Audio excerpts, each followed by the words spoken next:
భరద్వాజ గారు, ఇప్పుడు ముఖ్యంగా వైఎస్ఆర్సీపీ రాష్ట్ర అధ్యక్షులుగా వైఎస్ భారతి అన్నట్టు కూడా వార్తలు వస్తున్నాయి. రేపు మాపో ఈడీ విచారణలో ఒకవేళ జగన్మోహన్ రెడ్డి దోషి అని తేలితే జగన్మోహన్ రెడ్డి జైలుకు వెళ్తారు, ఆ తర్వాత పార్టీ పగ్గాలు వైఎస్ భారతి చూసుకుంటారని చెప్పేసి కూడా వార్తలు వస్తున్న క్రమంలో అలాంటి పరిణామాలు ఉన్నాయా వైసీపీలో అంటే ఏం చెప్తారు? ఇప్పుడు స్పెక్యులేషన్ న్యూస్ అండి ఇవన్నీ కూడా ఊహల మీద ఆధారపడి. ఇప్పుడు ఆవిడ కూడా అరెస్ట్ అయిపోయి ఇద్దరు జైలుకి వెళ్ళిపోతున్నారని వార్తా కథనాలు వచ్చినాయి మొన్న. ఇది ఈ లిక్కర్ స్కామ్లో ఆ డబ్బులన్నీ కూడా భారతీయ సిమెంట్స్ చేరిపోయినాయి అని. ఇక్కడ విచిత్రమైన విషయం ఏంటంటే వాళ్ళు ఎంత కమ్ముతున్నారో చెప్పారు, అది ప్రకటించారు. ఊరికనే జరగల, డబ్బులు మాత్రమే తీసుకున్నారు తప్ప వాళ్ళు రేట్లు చెప్పే తీసుకున్నారు కదా, రేట్లు ప్రకటించే తీసుకున్నారు కదా, బోర్డులు రాసి తీసుకున్నారు కదా, ఏ రేటుకి ఏది అమ్మారో జనాల దగ్గర లిస్ట్ ఉంది కదా. కాకపోతే అక్కడ డబ్బులు మాత్రమే తీసుకున్నారు. కొనుగోలు చేసిన దగ్గర జిఎస్టీ కట్టుంటారుగా, వాళ్ళు వీళ్ళ బెవరేజెస్ అయినా ఎవరిపైనా కానీ అక్కడ డబ్బులు పే చేసి ఉంటారు, బిల్లు రైజ్ అయి ఉంటుంది. కాబట్టి దానికి దీనికి ఉన్నటువంటి తేడా ఏమిటి, మధ్యలో డబ్బులు ట్రెజరీకి వెళ్ళాయా లేదా అనేది కూడా మీకు వెరిఫికేషన్లో తేలిపోతుంది. ఇదేదో పెద్ద ఏదో స్కామ్ జరిగిపోయింది, అక్కడ లిక్కర్ స్కామ్ కూడా వేరు, ఢిల్లీ లిక్కర్ స్కామ్ అది టెండర్లు వేయటం దగ్గర గొడవ. అది ఇక్కడ అది కాదు కదా, ఇక్కడ అది కాదు, అమ్మకంలోనే అన్యాయం జరిగింది అనేది వీళ్ళు గొడవ. అది ఎస్టాబ్లిష్ చేయాలిగా మీరు ప్రాపర్గా. ఎస్టాబ్లిష్ చేయకముందే జగన్మోహన్ రెడ్డి, భారతీ రెడ్డి ఇద్దరూ జైలుకి వెళ్ళిపోతున్నారు, ఇద్దరూ కూడా జైల్లో ఉండబోతున్నారు అనేసి కథనాలు రాశారు. ఇలాగే ఇప్పుడేం చెప్తున్నారు, జగన్మోహన్ రెడ్డి జైలుకి వెళ్ళిపోతాడు, ఆవిడ పార్టీ పగ్గాలు చేపడతారు అని. కాబట్టి ఏ కథ అయినా కథే అది.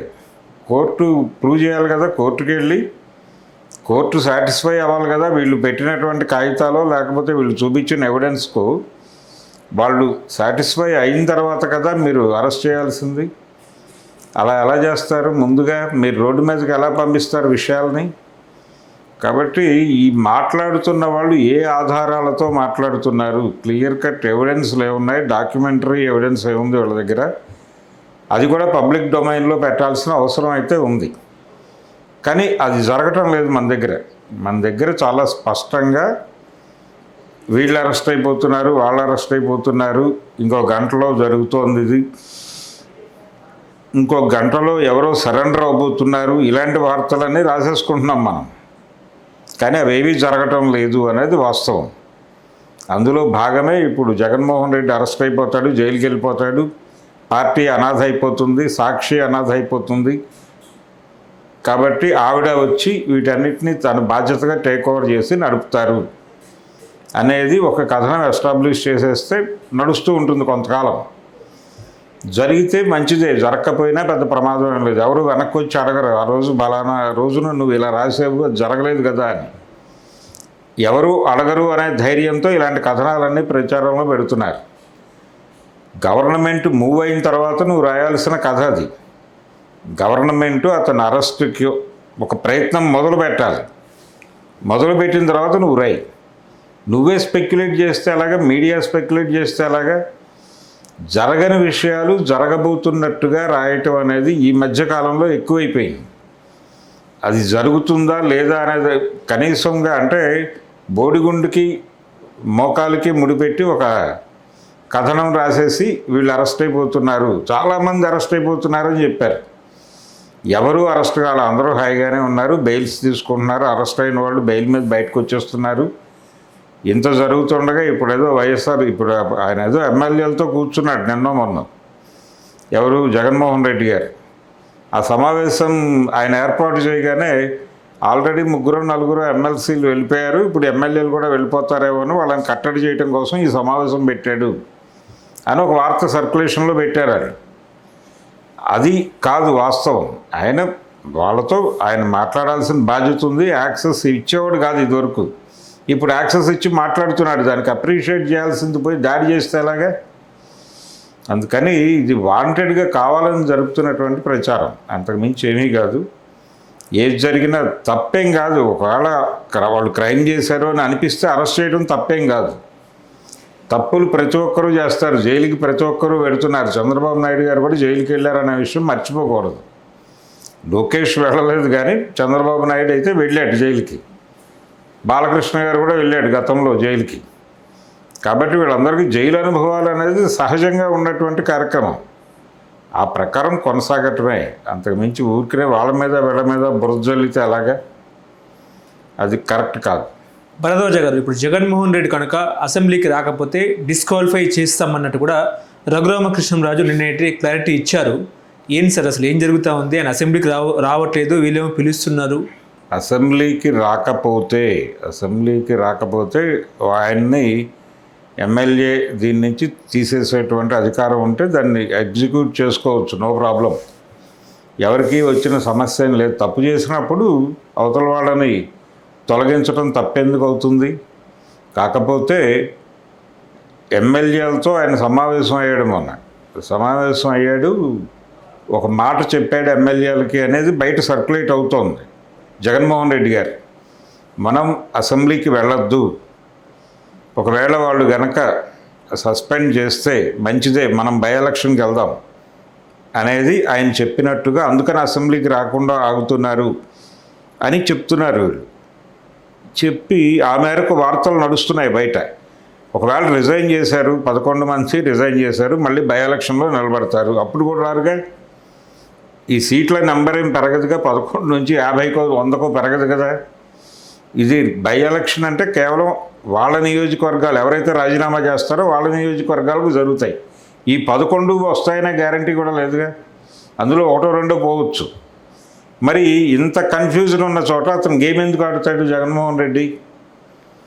మినిమం కామన్ సెన్స్ కదా అది. కానీ ఆ వార్త అయితే ప్రచారం పెట్టేశారు, రిజైన్ చేసేద్దాం, బై ఎలక్షన్. ఏం సాధించడానికి బై ఎలక్షన్కి వెళ్తారు? ఏమీ లేదు సాధించడానికి. అసెంబ్లీలోకి ఎందుకు రావడం లేదు అంటే ప్రధాన ప్రతిపక్ష హోదా కావాలి అని అడిగారు. ఇవ్వడానికి కుదరదు, టెక్నికల్గా మీకు అన్ని సీట్లు లేవు అని చెప్పారు వాళ్ళు. అయితే వీళ్ళేమడుగుతున్నారు, మాకు అది ఇవ్వకపోయినా ప్రమాదం కాదు అంటే ఎందుకు అడుగుతున్నాం మేము అనేది క్లారిఫికేషన్ ఇచ్చాడు ఆయన. ఎక్కువ స్పేస్ దొరుకుతుంది, ప్రజా సమస్యలు మాట్లాడటానికి ఎక్కువ సమయం దొరుకుతుంది ప్రధాన ప్రతిపక్షంలో ఉంటే, దానికోసం అడుగుతున్నాను నేను, జనం కోసం అడుగుతున్నాను తప్ప నా కోసం మీకోసమో కాదు. మీరు ఎందుకు ఇవ్వరు? ఆ హోదా ఇస్తే దాని ద్వారా దొరికేటువంటి ప్రివిలేజెస్తో నేను ప్రజాసేవ చేసుకోవడానికి ఒక అవకాశం దొరుకుతుంది, ఈ అవకాశం నాకు ఇవ్వండి అని అడుగుతున్నాను, దానికి మీరు అడ్డం పడుతున్నారు అన్నాడు ఆయన. ఇలా ప్రతి సందర్భంలోనూ ఏదో పద్ధతిలో అవతలోడి మీద ఒక రాయి వేసేస్తే మనం చాలా గొప్పవాళ్ళమని ప్రపంచం అనుకుంటుందని అనుకుంటున్నారు వీళ్ళు. అలా రకరకాల వార్తలు కంగాళీ చేసేసి ఆయన రిజైన్ చేసేయమన్నాడు ఎమ్మెల్యేలని, బై ఎలక్షన్కి వెళ్దాం అంటున్నాడు అనేది ఒక్క గొడవ. ఇలా రకరకాల ప్రచారాలు.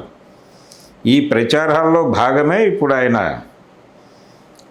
సస్పెండ్ అయిపోవడానికి సిద్ధపడిపోయాడు అనే వార్త. మీరు చెప్పిన రఘురామకృష్ణరాజు గారు బెదిరించేశారు, వీళ్ళు ఎలక్షన్కి వెళ్దామని డిసైడ్ అయిపోయారు అని. ఒకవేళ పరిస్థితి అలా వస్తే హ్యాండిల్ చేద్దాం ప్రాపర్గా అని చెప్పుంటాడు. ఆ సమావేశంలో కెమెరా పెట్టి ఎవరు షూట్ చేయలే. ఆ సమావేశంలో ఆయన ఏం మాట్లాడాడో ప్రపంచం ముందు లేదు. లేనిది మీరు ఎలా మాట్లాడతారు, ఎలా క్లెయిమ్ చేసుకుని మాట్లాడతారు? పోనీ ఏదైనా పేపర్లో రిపోర్ట్ అయిందా ఆయన అన్నమాట? ఎక్కడా రిపోర్ట్ కాలేదు కదా, ఎందుకు దాని మీద అనవసరమైన రప్చర్ చేస్తున్నారు అంటే ఏదో పొలిటికల్ ప్రయోజనం ఉంది. ఆ పొలిటికల్ ప్రయోజనం నెరవేర్చుకోవడం కోసం ఇలాంటి హడావిడి చేస్తున్నారు, అంతకు మించి ఏమీ కాదు అది. కానీ ఊరికే ఇది మా మీద మీరు పదే అసెంబ్లీకి రావట్లేదని చెప్పి మాట్లాడడము, ఒకవేళ ఉప ఎన్నికలు వస్తే నేను రెడీ, మా ఎమ్మెల్యేలు కూడా రాజీనామా చేయడానికి రెడీ వాళ్ళు అన్నట్టు కూడా జగన్మోహన్ రెడ్డి చెప్పడం జరిగినట్టు కూడా వార్తలు వచ్చాయి. అదేనండి, రాజీనామా చేసి బై ఎలక్షన్కి వెళ్ళడానికి సిద్ధంగా ఉన్నామని ఆయన అన్నాడని.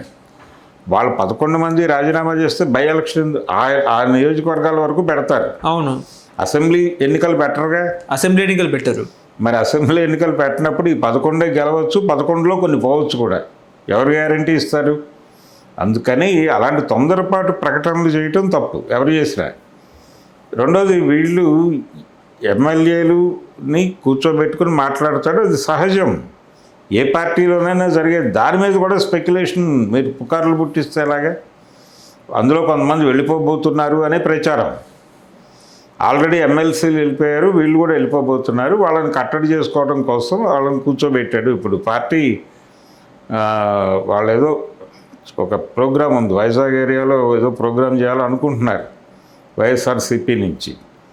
సరే, ఏది చేసుకున్నప్పటికీ ప్రతిదానికి ఇంటర్లింక్ పెట్టేసి జగన్ మీద దాడి చేయటం అనేది ఒక ప్రోగ్రామ్గా మారిపోయింది. అది తప్పు. అది కాదు వీళ్ళు చేయవలసిన పని. నిజంగా చట్ట ప్రకారం ఏం జరగాల్సి ఉంది, వాళ్ళు ఎలా స్పందిస్తున్నారు, ఎలా మాట్లాడుతున్నారు అది పబ్లిక్ డొమైన్లో మాట్లాడండి. అంతే తప్ప బురద జల్లే ప్రోగ్రాం ఇది. బురద జల్లటం కోసం మాత్రమే ఇలాంటి వార్తలు క్రియేట్ చేస్తున్నారు. అంతకుమించి వేరే ప్రయోజనం ఏమీ లేదు దీనిలో. రకరకాల పద్ధతుల్లో ఏదో ఒక పద్ధతిలో బురద జల్లాలి అంతే, అంతకుమించి వేరేదేం కాదు. ఇప్పుడు ప్రతిపక్ష హోదా ఇవ్వరు, ప్రతిపక్ష సభ్యులు మాట్లాడితే టైం ఇవ్వరు, అసలు మైకే ఇవ్వరు. టైం కోసమే ఆయన గొడవ చేస్తున్నాడండి. టైము మైకు కోసమే. ప్రతిపక్ష హోదాలో ఉంటే ఎక్కువ టైం దొరుకుతుంది ప్రజా సమస్యలు మాట్లాడటానికి అని అడుగుతున్నాడు ఆయన. మీరు ఇవ్వండి, ఏం పోతుంది? ఇప్పుడు అక్కడ ఉన్నది ఒకటే ఒక ప్రతిపక్షం, ఆ ఉన్నదానికి ప్రధానము అని ఇచ్చేస్తే మీ సొమ్మేం పోయింది? ఒక కొత్త సాంప్రదాయాన్ని క్రియేట్ చేసిన వాళ్ళు అవుతారు కదా మీరు. ఇన్ని సీట్లు వచ్చిన వాళ్ళకే ఇవ్వడం ఇప్పటివరకు జరిగింది, కానీ ఇన్ని సీట్లు వచ్చిన వాళ్ళకే అని ఆ రోజున అనుకోలేదు కదా. కాబట్టి ఆ రోజున మొదటి పార్లమెంట్ ఏర్పడినప్పుడు లేకపోతే మరొకటో ఒక మొదటి సందర్భం, ఒక నిర్మాణం ఏర్పడినప్పుడు ఎలా జరిగిందో అలాగే జరుగుతుంది ఎప్పుడైనా. అనవసరంగా ఇష్యూ చేస్తున్నారు ప్రతిదాన్ని. అనవసరంగా ఇష్యూ చేసి గొడవ చేసి అవతల వాళ్ళ మీద బురదేసే ప్రోగ్రాం తప్ప ఏమీ కాదు ఇది. అంతకు మించి దీనిలో పెద్ద ప్రాముఖ్యత ఉందని కూడా నేనైతే అనుకోవడం లేదు. ప్రతిపక్షం హోదా ఇస్తే మళ్ళీ వాళ్ళు తల మీద కూర్చుంటారనేది ఏం జరుగుతుంది? అసెంబ్లీకి వస్తాడు, ఇష్యూ ఉంటే మాట్లాడతాడు, లేకపోతే లేదు. వాళ్ళు అడిగినప్పుడు ఇవ్వటానికి మీకు వచ్చిన సమస్య ఏమిటి? గతంలో రాజీవ్ గాంధీ టైంలో తెలుగుదేశం పార్టీ ప్రధాన ప్రతిపక్ష పాత్ర పోషించింది కదా పార్లమెంట్లో. మిగిలిన వాళ్ళు ఎవరు పెర్ఫామ్ చేయకపోవడంతో వీళ్ళకి వచ్చిన సీట్ల ప్రకారం వీళ్ళు ప్రధాన ప్రతిపక్షంలో ఉన్నారు. అప్పుడు పార్లమెంట్లో మొత్తం నేషనల్ లెవెల్లో తెలుగుదేశం పార్టీయే ప్రధాన ప్రతిపక్షం. అలాంటి ఒక రైజ్ మూమెంటు మనం చూసాం. అంటే పర్టికులర్గా ఇది అని కాదు, కానీ ఏదో ఒక ప్రయోజనం ఉంటుంది ఆయన ప్రధాన ప్రతిపక్షంగా ఉండటం వలన. ప్రజల సమస్యలు మాట్లాడటానికి కొంచెం సమయం దొరుకుతుంది అంటున్నాడు. ఇవ్వటం వల్ల మీకు వచ్చిన సమస్య ఏంటి? ఇస్తే డెమోక్రటిక్గా వ్యవహరించినట్టు అవుతుంది కదా. మీరు ఇచ్చి చూడండి, ఆయన మాట్లాడనివ్వండి. వాళ్ళ 11 మందికి అవకాశం దొరుకుతుంది, ఇవ్వండి. ప్రజా సమస్యలు పరిష్కరించడంలో మీరు ముందున్నామని చెప్పుకున్నారు కదా. ఆ ముందున్నప్పుడు ఎందుకు భయపడాలి వీళ్ళకి? అందుకని ఈ నడుస్తున్న మెథడ్ అయితే కరెక్ట్ మెథడ్ కాదు అది. హలో, తెలుగు రాజ్యం ఛానల్ చూస్తున్నారా? సామాజిక రాజకీయ జీవన చిత్రణే తెలుగు రాజ్యం. అతిశయోక్తులు అసత్యాలు ఉండవు. రాజకీయ కోణం కాదు, ప్రజా కోణమే కొలబద్ద. తెలుగు రాజ్యం వీక్షణ మీ ఉత్తమ అభిరుచికి నిదర్శనం.